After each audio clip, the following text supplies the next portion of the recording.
number 12517, Caroline Roch for Stephen J. Mollica, et al.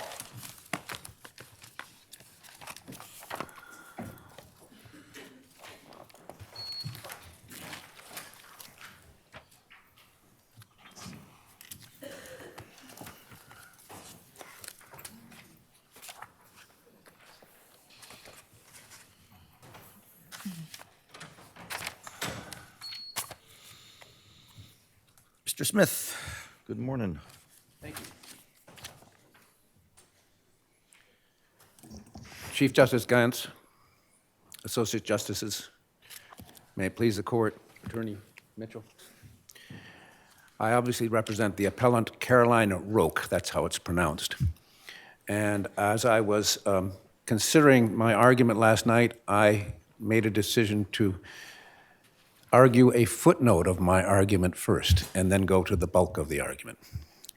That's because I did not want to lose that footnote if there was a lot of questioning that took up most of the argument time.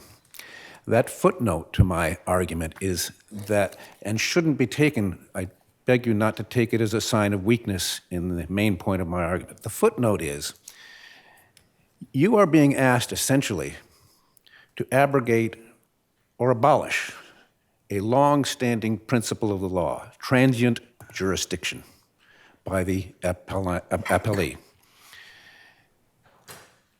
If you are in any way inclined to do that after arguments, briefs, and deliberation, I would hope and trust that you would follow your predecessors on the Supreme Judicial Court in the action they took in 1969 when they abrogated charitable immunity in the case of Colby versus Kearney Hospital. In that case, they were addressing a long-standing principle of common law, charitable immunity, and they understood the gravity of what they were doing when they indicated that they were inclined to abolish it. But they did not abolish it in that case. They abolished it by saying the next time it comes before us, know that we will then abolish it. They abolished it, in essence, prospectively. So if you are inclined to follow the direction or a suggestion of the appellees in this case, I would hope that you would consider how that kind of a procedure was undertaken when a prior Supreme Judicial Court decided to abolish a long-standing principle of the law. That being said, You say it's long-standing, and I know that there are cases which have said it's within the realm of due process, but in Scavenger versus Punch, 2017, which I think neither of you cited.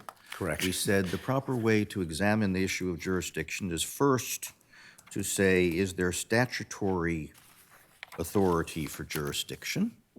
And if there is statutory authority for jurisdiction, is that statutory authority within the realm of due process? But I can't find, at least in terms of a superior court action, I guess there's a reference to transitory jurisdiction with regard to district court actions, but where is the statutory authority for this transitory jurisdiction that you're speaking of? the only statutory authority that I could find was 223, Section 1, which I've cited. Okay, but that's only with regard to district court, as I recall. That's where it was. So- But if neither party is a resident of the Commonwealth, then it can be brought in any court. So that anticipates that there can be a judicial dispute between a defendant who is not a resident of the Commonwealth and a plaintiff who is not a resident of the Commonwealth. So that is what the statute addresses, even though it doesn't address it directly with superior courts. So where does the authority come from? It's not within the long-arm jurisdiction statute. No. So are you saying that there is some common law jurisdiction that's outside the realm of statute, which we should recognize? Yes, the Burnham decision addresses it at a federal level. But the Burnham decision was out of California, and the California long-arm statute is quite different from ours in that it says that the statute says we have jurisdiction in California over any case for which due process would permit jurisdiction. They have that catch-all provision, which we don't have in our long-arm jurisdiction statutes. We don't say that it extends as far as due process will allow, but California does. So I understand in California, you go straight to the due process issue. But Scavenger versus Punch says, no, first you need to look to see whether there's statutory authority. In this case, you have feet on the ground by the defendants in Massachusetts, and you do have contacts. Those contacts are set forth in the complaint, and they're set forth in the non-response to those contacts listed by the defendants. But you're speaking of minimum contacts, which is a due process issue. Correct. But, and we'll get there as to whether or not due process permits this, but my point's a little bit different. Since we do not have a statute that says our long-arm jurisdiction extends as far as due process will allow, where is their statutory authority for it? And I guess there's not for Superior Court. And should we recognize some common law authority where the statute does not? And I note that the long-arm statute was passed in 1968, which was well after Pinson in 1930 recognized the transitory jurisdiction. Right. So what do we do with the fact that we have no statute? Should we say that there can be common law jurisdiction even when the statute is silent? Yes, that's what I'm suggesting. Because of the Burnham decision, which says that even though it was dealing with California, it was a decision that said that the transitory or transient jurisdiction is a long-standing legal principle in the United States. Mr. Smith, though, Yes. let's just put Burnham aside for a moment because there's a plurality issue that I'm sure you will address or that the appellee will address. But if you go back to Peabody versus Hamilton, is there a suggestion, I thought it might have been undeveloped in the briefs, is there a suggestion that this transitory jurisdiction is a result of a long-arm statute that may have existed in the 1870s? No, I think it stands on its own, the case of Peabody versus Hamilton. I don't believe, and I frankly don't know if there was a statute at that time, but that's basically the origins of the transient jurisdiction All right. in Massachusetts. Well, I No think there question may about that. be, I was looking at it, I think there may be, I'm not sure, have been a long-arm source, a statutory source back in the Gilded Age, I don't know. But if there was, and there isn't now, does that matter at all? No, it doesn't matter at all because It's a matter of common law. That's the answer to Basically- Chief Justice Gans? excuse me, basically, this is not, I'm not relying upon the long-arm statute here. I did not send the letter out. I didn't send the certified mail out. I found them in Massachusetts where they had contacts. Their daughter is the coach of the softball team. They come into Massachusetts regularly. They were found and served at a softball field. They come into this state. They live only 14 miles over the border. And they supported her softball team. It's not like they were in here for 1 second. It's not like they were at an airport changing planes. They are regular visitors to this Commonwealth. They drive halfway across the Commonwealth to get to those softball games. They drove halfway across the Commonwealth to get to the softball game on the day that they were served. They submitted themselves to the laws of the Commonwealth. They submitted themselves to the speed limit on the highways. They were in Massachusetts with the contacts that they had family there. But does the tort have anything to do with, I mean, the softball team goes to Florida, right? Great. WPI's softball team goes to Florida. Correct. And someone pushes one of the kids into the pool and gets hurt. But I don't understand, are you suggesting that the tort is connected to Massachusetts somehow? No, not at all. But it would do no good and would not be convenient to any party to say, go to Florida, because nobody is in Florida. No witnesses, no parties, nobody who participated in this. All of these people down there who were team members were students resident here in Massachusetts at the time. They were resident at Worcester Polytechnic Institute. The plaintiff, the appellant was resident in Massachusetts at the time of the injury. The defendants in this case were supporters of the team, and they were present at the time of the injury, and they were served at a softball field while a softball game was going on that was being coached by their But they were daughter. no longer residents when you brought suit, right? No, students- things had changed. Yes. But again, going back to Justice Link's decision, the scavenger case, and the Chief's questions, we don't get to the due process analysis. We don't even dig into how much international shoe affected some of these older Massachusetts cases if you don't satisfy the long arm statute. Isn't the Chief right that scavenger says, step one, deal with the long arm statute? There's no long arm statute, so how do we get any further in the analysis? Well, when you have, if you read Burnham, and I know you said leave Burnham behind. No, but go ahead. If you read Burnham, the principle of transient jurisdiction exists and has existed for almost forever. It's a plurality decision. It's a unanimous decision. Well, yeah. How but- they got there Right. is irrelevant to the result. The result is that they upheld transitory jurisdiction in that case. I'm not sure I interpret it that way. They held up as a matter of due process, and 4 justices said that transitory jurisdiction, Justice White and Stevens, have a completely different analysis. They had a different analysis, but they upheld transient jurisdiction. And we were relying upon Burnham. We were relying upon, I always forget the name, Pinzon. But Pinzon, and I read Pinzon, but you like footnotes. If footnote 1 in Pinzon indicated there was a different long-arm statute that expressly provided jurisdiction for this type of service, right?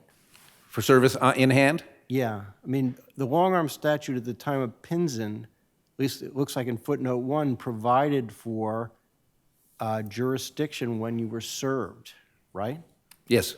So Pinzon, we actually had a very different long-arm statute at that time. Doesn't that matter that we got rid of that transitory jurisdiction in the statute itself?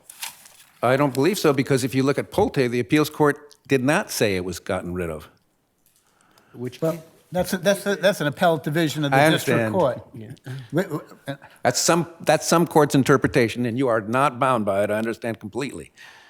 But it was an interpretation. but I guess I just want to make sure I understand. So our long-arm statute changes to remove this very type of jurisdiction. Isn't that important? Are you saying that you only can make a service on a person who resides out of state by the long-arm statute these days, and you can no longer make a service upon them if they come into Massachusetts and spend a weekend at an inn? No, I'm just saying that this transitory action which you're relying on, the long-arm statute at the time, unless I'm misreading it, that existed in 1934, provided for jurisdiction when you serve someone in the Commonwealth at the time. But our new long-arm statute, the one in place now, doesn't.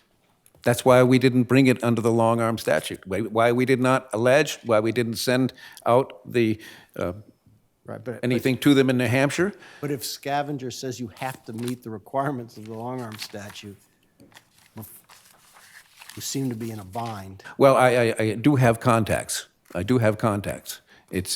What family doesn't visit their daughter regularly who lives 14 miles across the border, who they were served at a regular function that the presumption is that they would go to regularly to their daughter's softball games. There are not minimal contacts here. There are contacts, and they are alleged in the record, and they were not addressed. That presumption that people spend time with their children in Massachusetts who live right across the border, a short distance away from the border.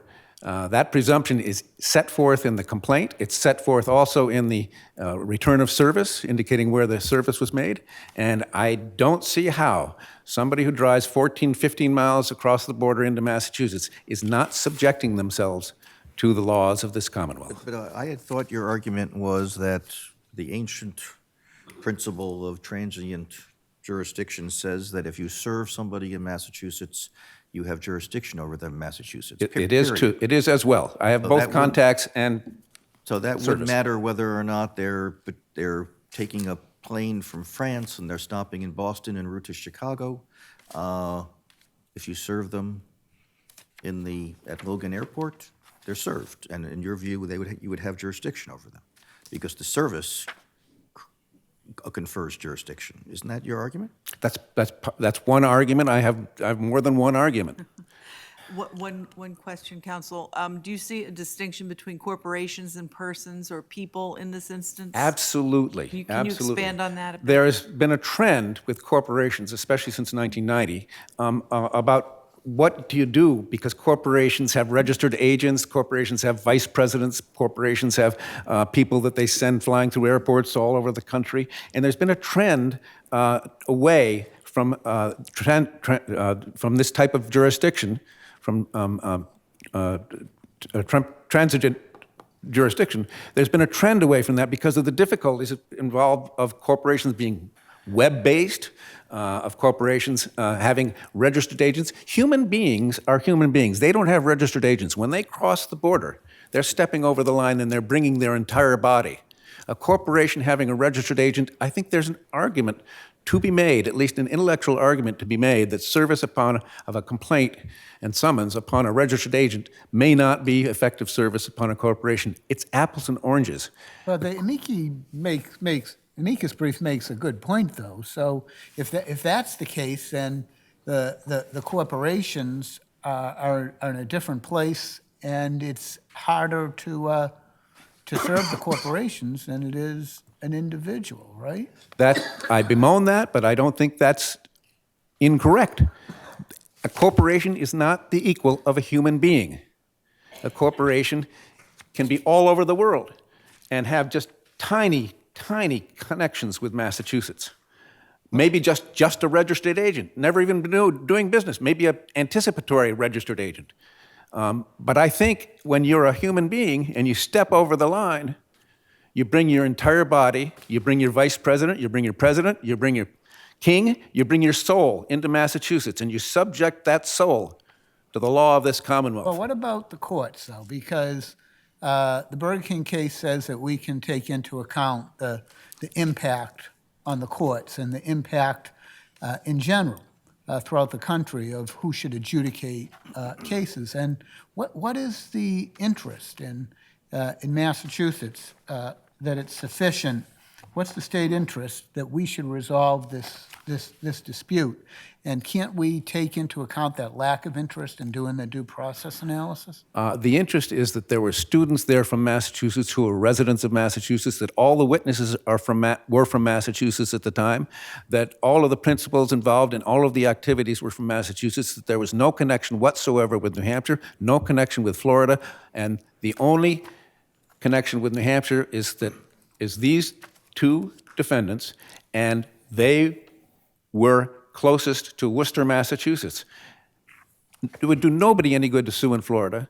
It would do nobody any good to sue in New Hampshire. Everybody is here. The connections are all here.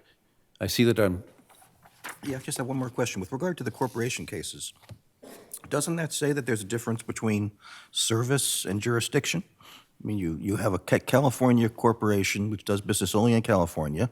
They've got a registered agent here. You serve that agent. You've served the corporation, but it doesn't mean you've got personal jurisdiction over the corporation. I understand. It's different with corporations. I believe it really is. But you're saying basically that here, service and jurisdiction are one. With human beings, yes. Okay, thank you.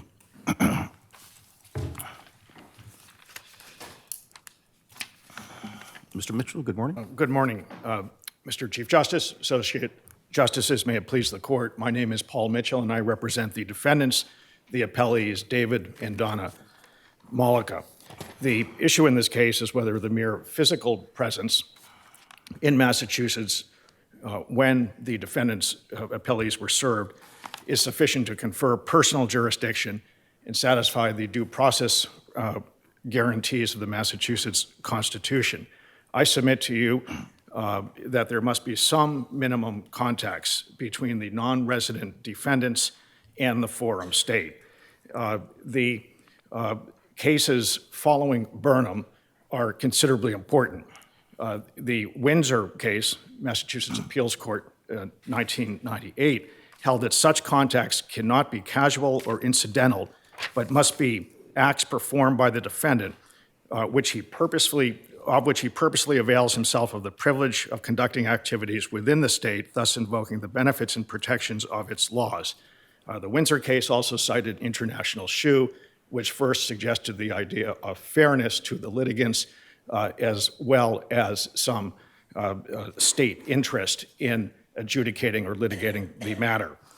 The Burnham case, upon which the appellant significantly relies, is an opinion from the U.S. Supreme Court where Justice Scalia held what has been described as a, quote, ancient rule that personal service of process in a forum without more was sufficient to convey personal jurisdiction over the served defendant. There was indeed sharp disagreement among the judges, as noted in the concurring opinions. 4 justices in the concurring opinions stated that all rules of jurisdiction must satisfy a contemporary notion of due process, in other words, a fairness test. And following the Burnham decision, which was in, I want to say 1990, there were several other important cases from Massachusetts. Oh, Clavin versus Clavin. I'm sorry, Your What Honor. about Clavin versus Clavin, the divorce case? And then that's actually cited in the Burnham case, isn't it? The cases upon which the appellant relies, Tracy Burnham, Plute, Pinson, I think are all distinguishable from the Roch versus Mollica matter. In each of those cases, there was at least some minimum contact between the litigants and the forum state. Many of those involved separation agreements where a party went to visit children in another state, was served in that forum state where the spouse lived. Another involved the sale of goods and there was service in the forum state from where the sale of goods came. So I'd suggest to you that the cases do suggest that the cases do show that there were minimum contacts in those situations. In Windsor, the Mass Appeals Court, as I said, stated that there must be significant activities with the... Before you move to that, Pinson, tell me what the minimum contacts were in Pinson. In Pinson, Pinson was a 1936 case. Right. And Pinson, it was held that service was proper in Connecticut, where the plaintiff was injured by a Texas defendant in a motor vehicle accident in Connecticut. So and this was decided 9 years prior to International Shoe, where the court did establish or set forth, suggested the fairness standard. I'm not focused on the federal issue. I'm focused on the state issue. So how do they get into court in Burnham? It's because the statute is different. I mean, in Pinson, isn't it because the statute is different, or am I misreading Well, it? I think that came up on my brother's argument that there was a different long-arm statute at that time. So are there any Massachusetts cases that support personal jurisdiction? Forget about the due process stuff, because you're focused on due process, but Scavenger says we've got to answer the first question. So are there any Massachusetts cases that create this common law right to something equivalent to the feds? Your Honor, I am not aware of any statutory authority for it. What about case law? What about Yes. some of the older cases? Well, I think that that following the Burnham, For Burnham in Massachusetts.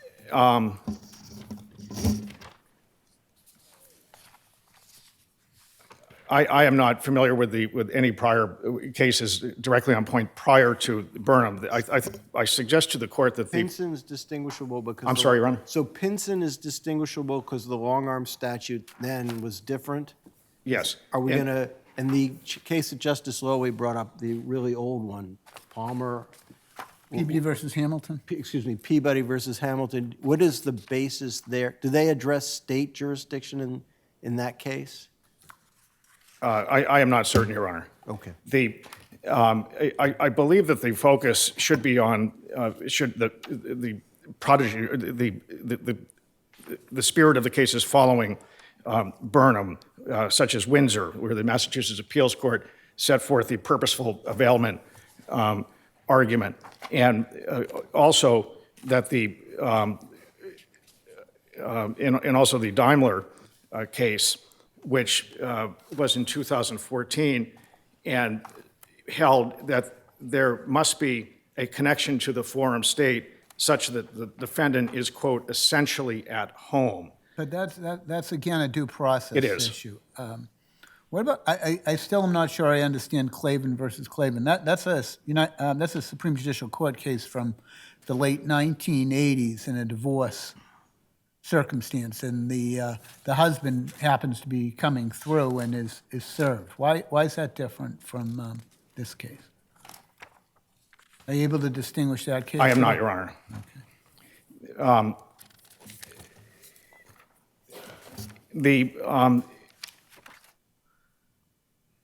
The service issues or requirements for a corporation do require a minimum contact test. And it would be unfair not to hold an individual to that same standard. To permit two different standards would encourage forum shopping, which I suggest to the court would be unfair and not in the interests of due process. Well, this is sort of a, I mean, this is a thorny case. We've got Burnham. It's U.S. Supreme Court law interpreting the United States Constitution. Correct. Generally, they prefer that they be allowed to change that law, and they don't generally like us to be doing so. In fact, they tell us don't do it. Are you asking us to say that Burnham is no longer good law, or that it never was good law? Or are you asking us to say that even if Burnham stands, we should interpret our state constitution to require more than the U.S. Constitution does with regard to minimum contacts? I'm asking, Your Honor, that the court indeed recognize that Burnham had a very strong concurring opinion. And the concurring, the justices that concurred arrived at the majority decision, but for different reasons, as you're aware. And I think that the subsequent case, particularly Daimler in 2014, further developed that law, further developed the concept that there must be some connection to the forum state so that the defendant, as Daimler said, is essentially at home. And that's what I'm asking you to recognize, a more contemporary notion of service of process as it's developed over the years. Speaking of contemporary notions, it's easier on one hand to serve people who are out of state, I suppose, but it's also travel's much easier and there's much more travel. So wouldn't it transitory jurisdiction or transient jurisdiction be more consistent with modern times? I think in modern times there would have to be some even with increased travel and the ease of travel and the frequency of travel, that there would have to be some expectation of being subject to jurisdiction in a state through which a prospective defendant is traveling. And the mere presence in the state, transitory, is, I would suggest to you, is not enough. There needs to be something more. That's similar to the analysis that the courts have required for corporations, namely that the mere presence of a registered agent in a state may not be enough without more. So I think what this court is challenged with is a balancing test. There's a balancing test between the state's interest in litigating this matter, no connection to Massachusetts, other than plaintiff counsel. Well, I mean, the baseball team was here, But right? they're not a party to the litigation, Your Honor. Right, but all the parties were a member of the baseball team, and it was an organized social event of the team, right? They were down in Florida. That's correct. On spring training, and then they throw someone in the pool, right? So that there is a Massachusetts connection in some respect. It's a connection disconnected to our long-arm statute. Nothing in the long-arm statute supports jurisdiction for those purposes, right? Right, and I think that the focus should be on the defendant, on the Mollicas in this situation. Can I ask another sports hypo for a second? I can't remember the Kurt Rambis thing. Kurt Rambis is the basketball player, comes in. Was the injury in Boston, or was the injury in Los Angeles? And then they serve him with process when he shows up at the game. Do you remember this? Yeah, I vaguely. Isn't that similar to what we're dealing with here if the original tort was out of state? I'm not familiar with the specifics of that case, Your Honor, to argue it.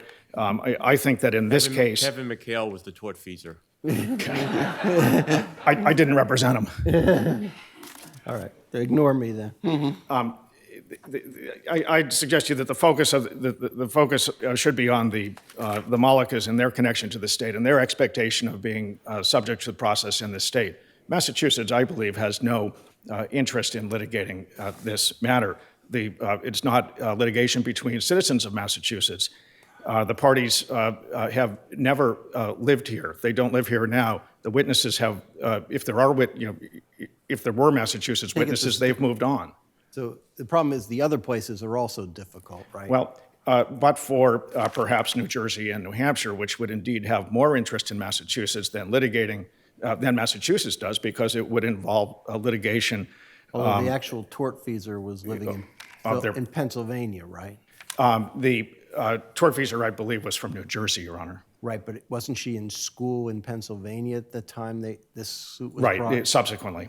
So they're not. It's like a moving target. You're trying to figure out where to bring suit, because the kids have all moved on and graduated and living in different states. Right? Perhaps, but I think that there are alternatives. Certainly Florida, the place of the tort, could be considered a proper place to litigate this, as could New Hampshire, the home of the appellees. You agree with Mr. Smith that there can be a common law source of jurisdiction apart from a statutory source? Yes, I do, and I refer you to our brief, as well as the brief, the amicus brief, where it's well explained that, and not to repeat myself, but the analysis of the Windsor Daimler holdings in the fairness test. So I think that there is a common law basis for that. Common law basis for jurisdiction. Based on the fairness test, minimum contacts. Okay, that's a due process claim that would say you have jurisdiction only if you have minimum contacts. I'm speaking of, going back to Scavenger, if there is no statutory source, and I'll ask you in a moment whether 223 Section 1 would provide that statutory source, whether we can replace the absence of a statutory source with the fact that the common law arguably may have recognized. I believe that the state of the law at this time is that you must find the statutory source. And did you cite to the Good Hope case from I don't believe so, Your Honor. 1979? Because in that case, the long-arm statute, you have to assert a long-arm statute, and the long-arm statute is where you start in actually analyzing the issue of due process as well, since our long-arm statute doesn't reach the protections necessarily more than the due process clause. I think Good Hope may be a hopeful case for you. Okay. And if there is a need for a statutory source, would 223 Section 1 provide that statutory source, since it makes specific reference to a transitory action?